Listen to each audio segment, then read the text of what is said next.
Assalamualaikum. So everyone, today we are going to continue our tilawah Quran class. Kita dah masuk ke pelajaran ketiga iaitu kefahaman Al-Quran. Boleh ambil buku ni dan tengok dalam muka surat 28. Okay.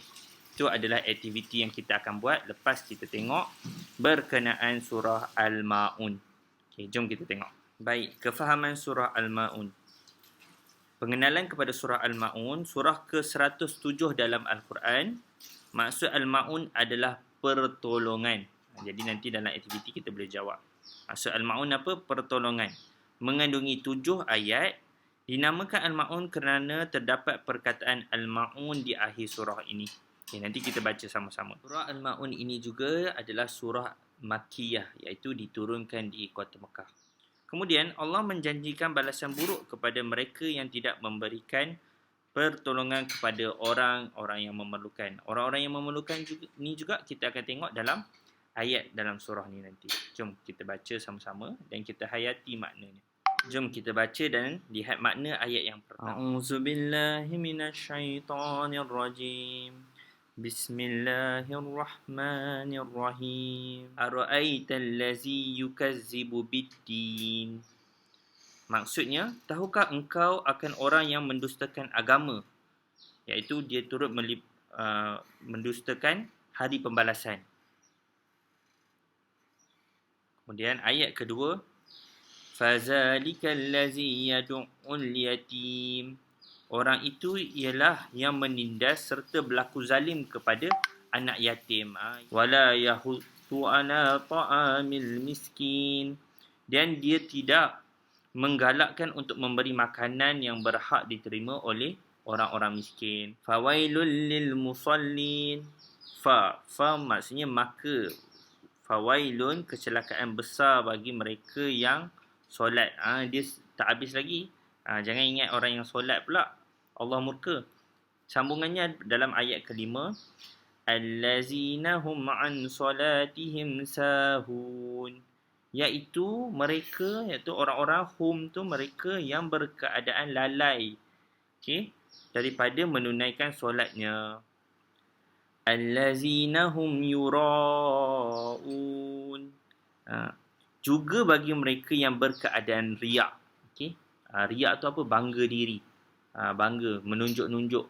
Okey, menunjuk-nunjuk ketika solat. Jadi yang dalam ayat 4 Allah murka tadi, iaitu orang yang solat, dia lalai dalam solat, lalai dalam mengerjakan solatnya dan dia riak. Jadi itu yang Allah murka, bukan orang yang solat. Orang solat Allah sayanglah. Wa yamna'unal ma'un. Dan mereka yang tidak memberi pertolongan kepada orang yang memerlukan. Okay? Antaranya yang disebutkan tadi, itu orang-orang miskin dan anak-anak. Jadi pengajaran daripada surah Al-Ma'un ni yang kita boleh ambil ialah hendaklah kita berkasih sayang sesama manusia, terutamanya kepada anak yatim, menjalinkan silaturahim, menjalinkan hubungan yang baik, silaturahim sesama keluarga dengan kawan-kawan, galakkan persaudaraan, menjauhi permusuhan, jangan gaduh-gaduh, bergaul dengan menjaga tata susila. Pengajaran daripada surah Al-Ma'un lainnya ialah melakukan ibadah dengan bersungguh-sungguh, disertai dengan niat yang ikhlas, buat kerana Allah, lillahi ta'ala, menjauhi riak. Jangan sebab orang tengok, orang ramai, kita pun mula nak baca Al-Quran. Tak boleh macam tu. Kemudian menzalimi ibadah fardu dan sunat. Membaca Al-Quran, ibadah fardu. Macam awak sekarang ni, fardu lah. Awak tengah belajar agama Islam terutamanya dengan niat kerana Allah, dapat pahala yang banyak sebab ia fardu ain. Antara lainnya lagi, pengajaran yang kita boleh ambil ialah memupuk sikap suka membantu mereka yang dalam kesusahan, menderma wang, makanan dan pakaian kepada yang memerlukan, anak-anak yatim, orang-orang miskin, membantu ibu bapa dan guru.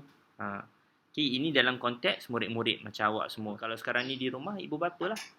Akhir sekali membantu rakan yang belum menguasai pelajaran. Jadi intisari surah Al-Ma'un, akhir kalam dalam surah ini Allah menjelaskan ciri-ciri orang yang mendustakan agama yang mesti kita jauhi.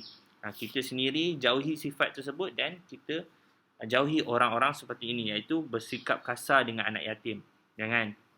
Kawan-kawan kita yang tak ada ibu dan ayah, ataupun tak ada ibu, tak ada ayah, jangan kita zalimi mereka. Tidak menggalakkan orang lain memberi makan kepada fakir miskin. Tak payahlah bagi sedekah, tak payahlah bagi orang makan. Okey. Kita lalai menunjuk-nunjuk kebaikan yang mereka lakukan. Suka tunjuk-tunjuk. Bila kita buat baik, kita tunjuk kat orang. Kita cerita pula dekat orang. Tunjukkan dalam media sosial. Itu benda yang tak baik lah. Takut-takut niat kita yang baik nanti jadi sifat riak pula. Akhir sekali, enggan menghulurkan bantuan kepada orang lain. Tak nak langsung tolong. Bila kita nampak orang buat kerja, kita tak nak tolong. Itu adalah sifat yang kita kena jauhi. Jadi, murid-murid boleh buka muka surat 28, 29 dan 30. Kemudian, murid-murid boleh jawab. Sangat mudah aktiviti ni. Dan hantarkan ke aplikasi School to Me, insyaAllah. Terima kasih. Assalamualaikum.